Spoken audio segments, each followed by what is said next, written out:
Olá, meu nome é Yolanda. A gente vai falar um pouquinho sobre conservação do momento linear, abordando a definição de momento, a definição de sistema isolado, o princípio de conservação do momento e vamos detalhar um pouquinho sobre duas partículas colidindo. O momento linear é uma grandeza física e vetorial, ou seja, tem direção, sentido e tem uma magnitude, um valor, que está diretamente relacionada com a massa e a velocidade linear do corpo. Matematicamente, a gente pode expressar o vetor momento linear como sendo a velocidade multiplicada por um escalar m, sendo a velocidade linear, mais especificamente. Se a gente pensar no momento linear como sendo a quantidade de movimento de um corpo, nós podemos partir para a própria definição de força, sendo a força a variação da quantidade de movimento em relação ao tempo. Então, nós ficamos com o vetor força é igual a variação do vetor momento sobre o escalar tempo, a variação de tempo. E aí, se a massa desse corpo é constante, ela não varia. O que vai variar é somente a velocidade linear. Então, vamos ter massa vezes a variação da velocidade linear em relação ao tempo. E a variação da velocidade linear em relação ao tempo nos garante a aceleração linear.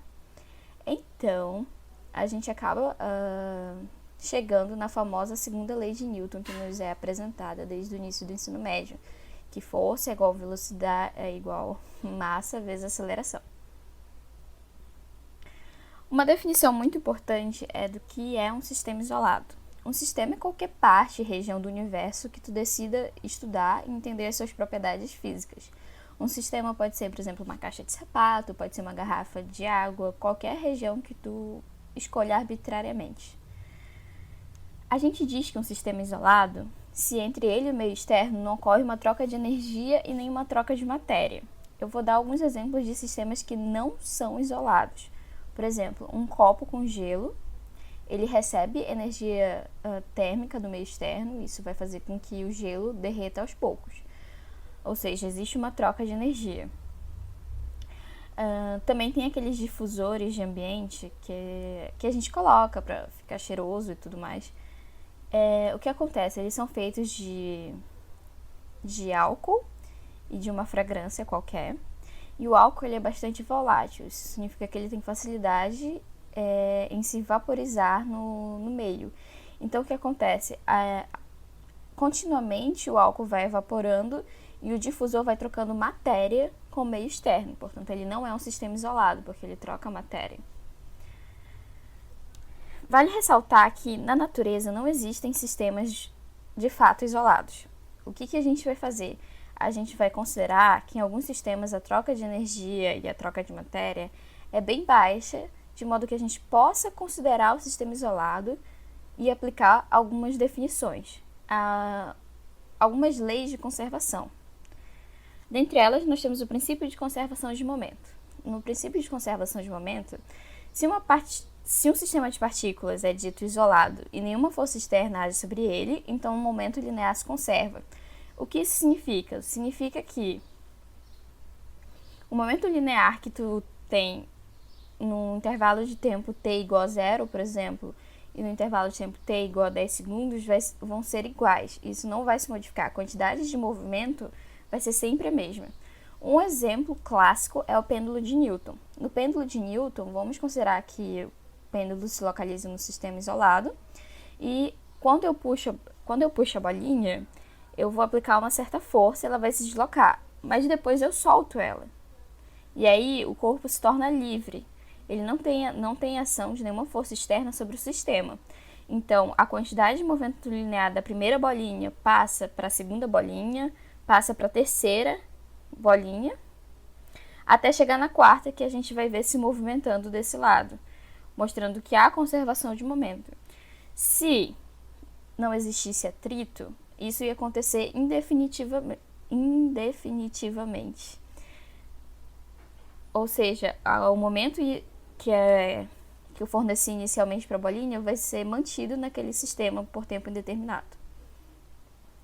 A gente pode pensar também na própria definição de força, que foi apresentada anteriormente. Se o vetor força é um vetor nulo, isso significa que eu tenho o vetor nulo como sendo igual à variação do momento linear pela variação do tempo. Como o tempo de fato varia, é uma grandeza que sempre varia, então isso só pode indicar que ΔP é constante. Agora, tratando de duas partículas colidindo no sistema isolado. Suponha que eu tenho a partícula A e a partícula B num instante inicial. A partícula A tem uma velocidade VA e a partícula B tem uma velocidade VB. E elas colidem em um certo ponto. Posteriormente, a partícula A fica com velocidade V'(A) e a partícula B V'(B).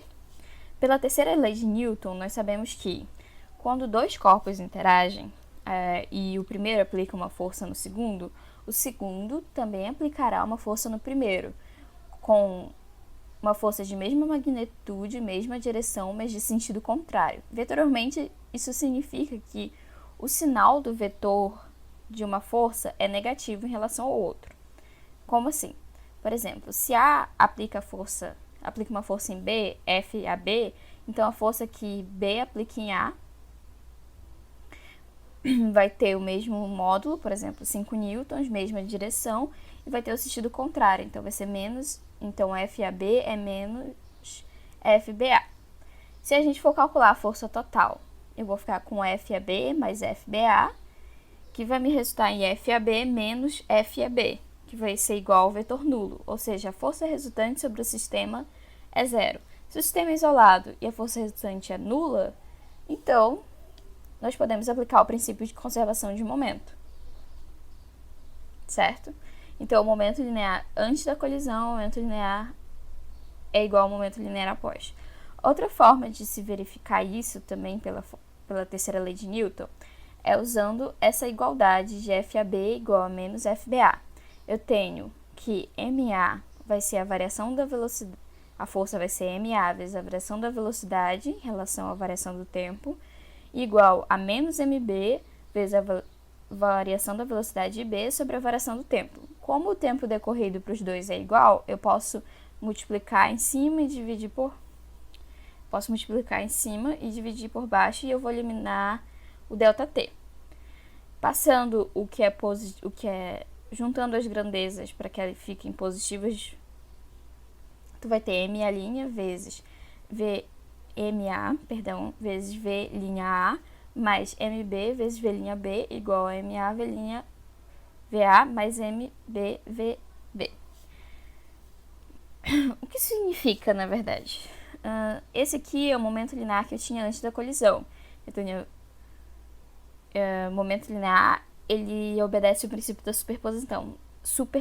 Então, se eu tenho N partículas em um sistema, o momento linear total vai ser a soma dos N momentos lineares de cada um. Então, aqui é o momento linear antes da colisão e esse aqui é o momento linear após a colisão. E aí, usando a terceira lei de Newton, a gente percebe que eles são iguais. Vamos fazer alguns experimentos virtuais. Suponha que eu tenho o corpo 1 e o corpo 2. Eles têm a mesma massa, só que eles têm velocidades diferentes. A velocidade de um é para a direita e a velocidade de 2 é para a esquerda e é o dobro da velocidade de 1. O que acontece se eu chocar esses corpos? Tá. Outra coisa. Perceba que o momento aqui vai ser 0,5, ou seja, é a velocidade 1 vezes a massa. Se eu multiplicar aqui a massa vezes a velocidade, vai dar 0,5. E para o segundo, eu estou multiplicando 0,5 vezes menos 2, que vai dar menos 1. Se eu colidir esses corpos,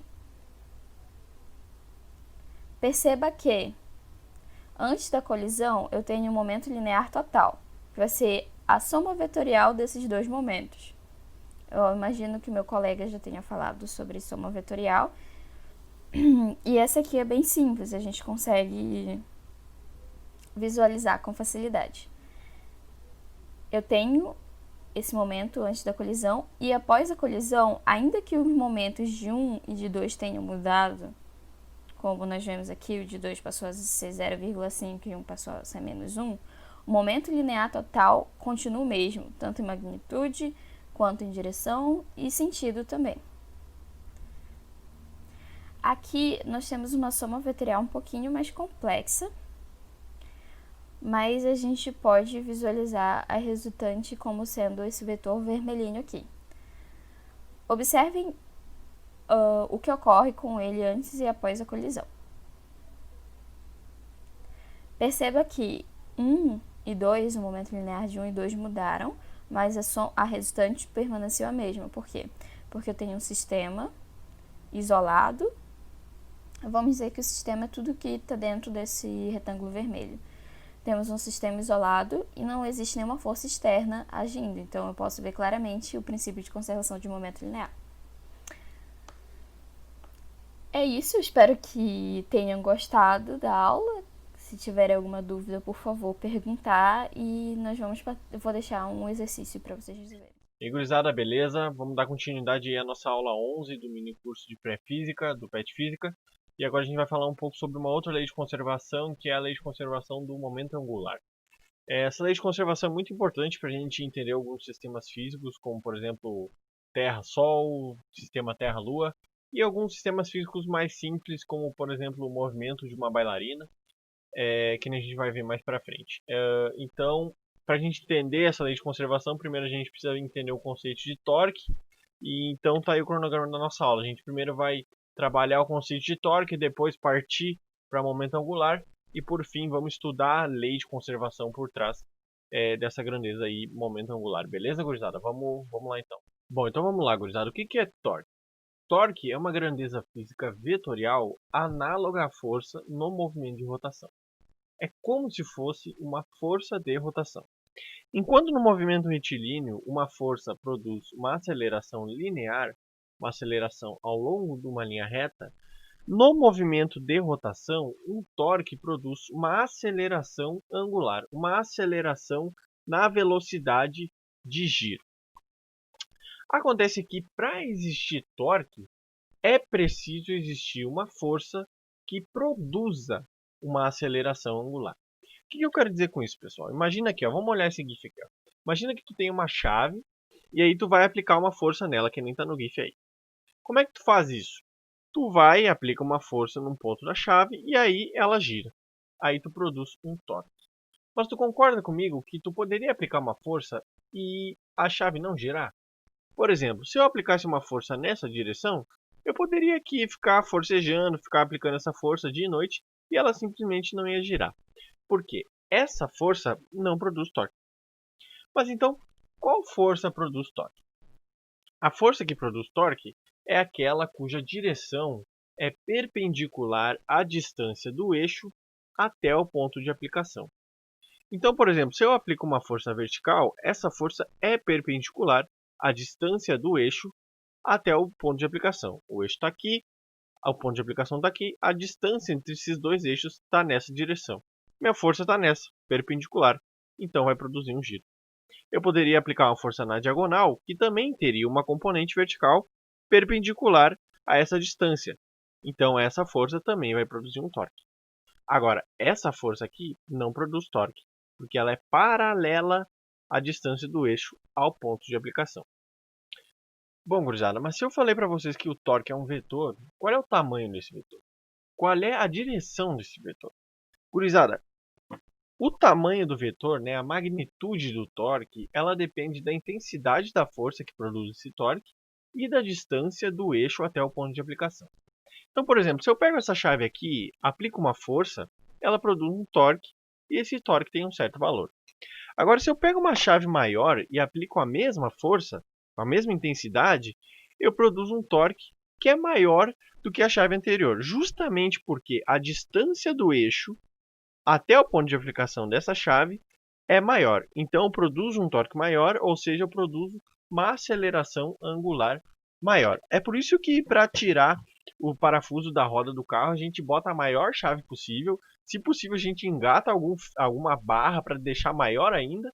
E a gente sobe em cima dessa barra, né? Pressiona com o peso do corpo, justamente para maximizar a força que a gente está aplicando e para maximizar a distância do eixo até o ponto de aplicação, produzindo assim o maior torque possível, a maior aceleração angular possível. Já a direção do torque, ela nos indica o sentido do eixo de rotação. Então, por exemplo, se o torque está nessa direção entrando na tela, significa que o objeto está acelerando em torno desse eixo que está nessa direção. Se o meu torque estivesse nessa direção horizontal, significaria que meu objeto estaria rotacionando com uma aceleração em torno desse eixo. Se o torque estivesse apontando nessa direção vertical, indicaria que o objeto estaria acelerando rotacionalmente em torno desse eixo. Um exemplo numérico para a gente entender como é que mede o torque então, pessoal. Imagina que a gente vai aplicar uma força vertical de 10 newtons a uma distância de 30 centímetros do eixo de rotação da chave. Nesse caso, o torque vai ser dado pelo produto da distância vezes a força. Então, nós vamos ter 30 centímetros, ou 0,3 metros, vezes 10 newtons. Isso vai nos dar um torque do tamanho de 3 newtons metro, tá certo? Segundo exemplo, pessoal, nós temos uma força de 5 newtons que vai ser aplicada a uma distância de 40 centímetros do eixo da chave. Essa força está fazendo um ângulo de 30 graus com o sentido da chave. Então, apenas uma componente dela é que vai ser responsável por produzir o torque, né? A componente vertical. Essa componente vertical, como vocês podem ver aí no canto direito da tela, ela vai ser dada pelo produto da força, do módulo da força de 5 newtons, vezes o seno do ângulo de 30 graus. E essa é a força responsável por produzir o torque. Então, o torque em si vai ser dado pelo produto da distância, né, 40 centímetros, vezes a força vertical que é responsável por produzir o torque. Então, substituindo valores, nós vamos ter 40 centímetros, ou 0,4 metros, vezes os 5 newtons, vezes o seno de 30 graus. E isso vai nos dar um torque de 1 newton metro, pessoal. Ok, mas como é que a gente faz para medir o torque? Como é que faz para a gente efetivamente calcular o valor desse torque? Uma das maneiras de fazer isso é a gente traduzir a segunda lei de Newton para o movimento de rotação. Então, na segunda lei de Newton, para o movimento linear, a gente tem que a força é igual à variação do momento linear com relação ao tempo.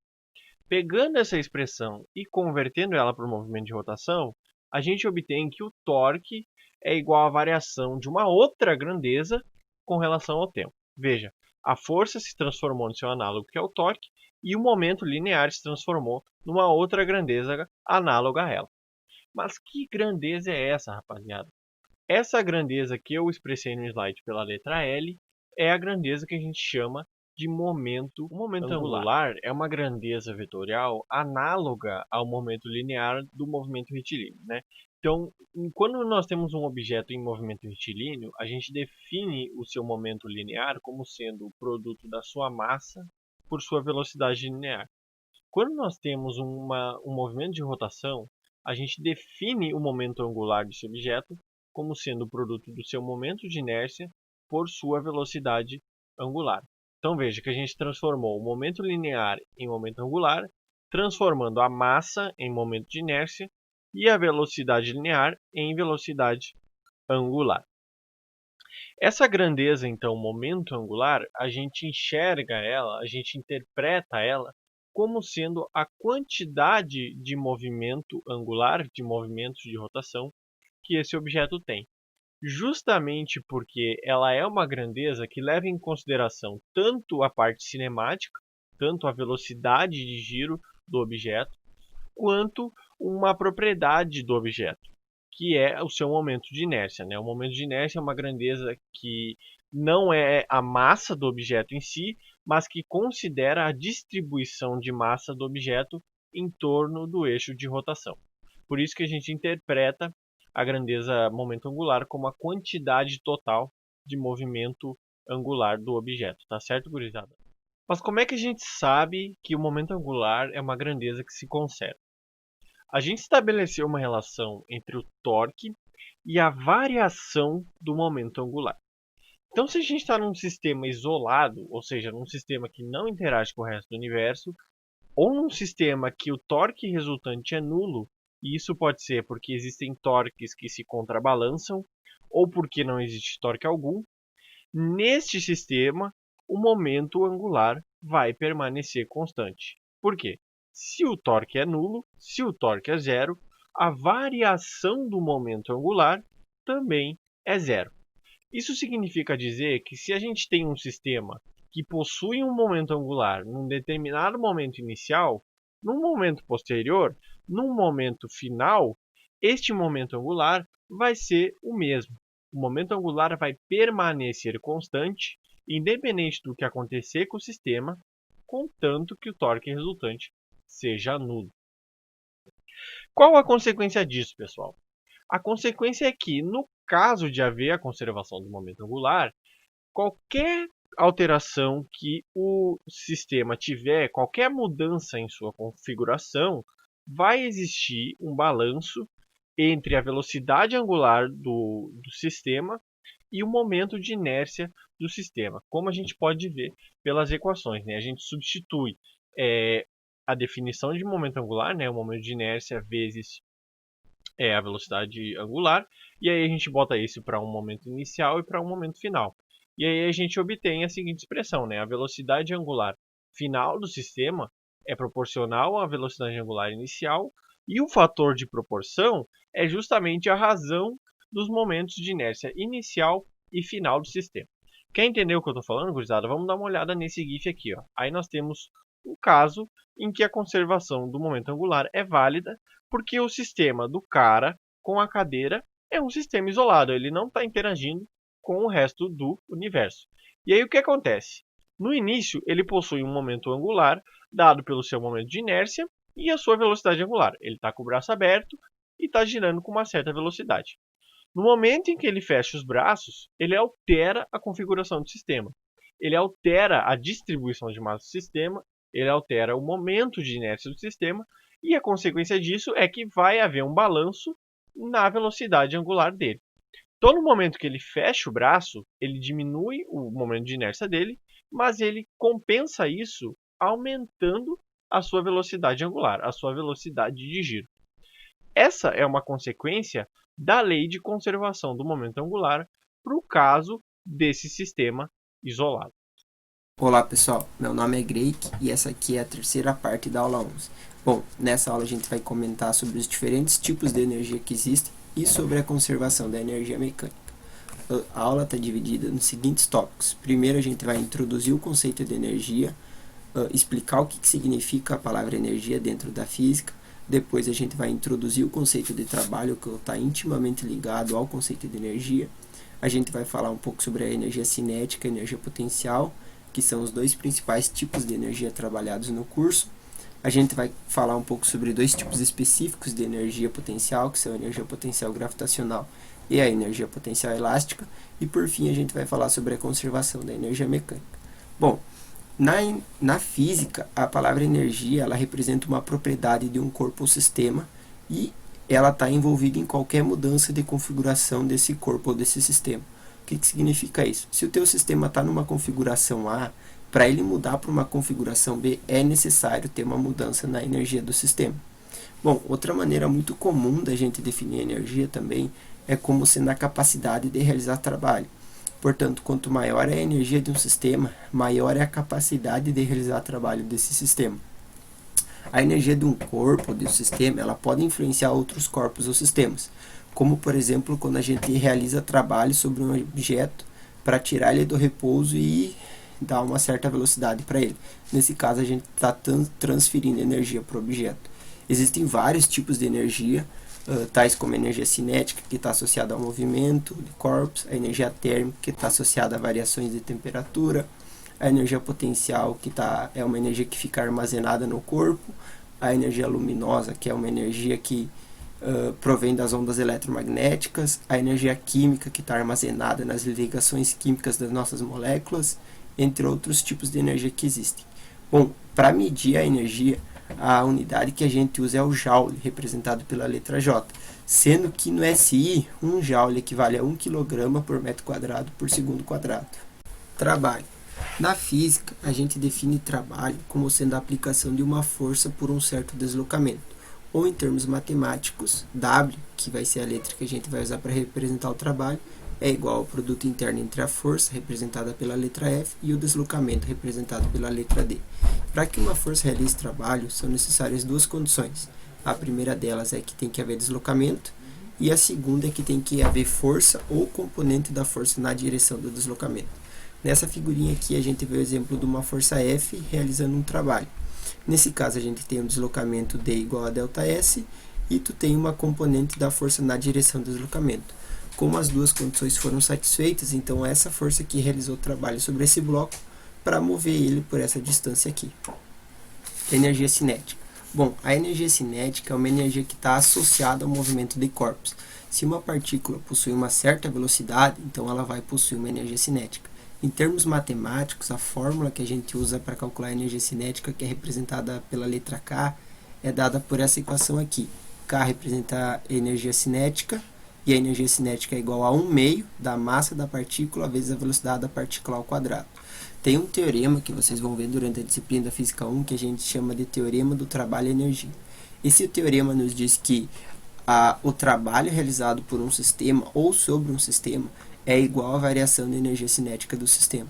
Portanto, se a energia cinética do sistema final é menor que a inicial, tu tem um trabalho negativo. Porém, se a energia final é maior que a inicial, tu tem um trabalho positivo.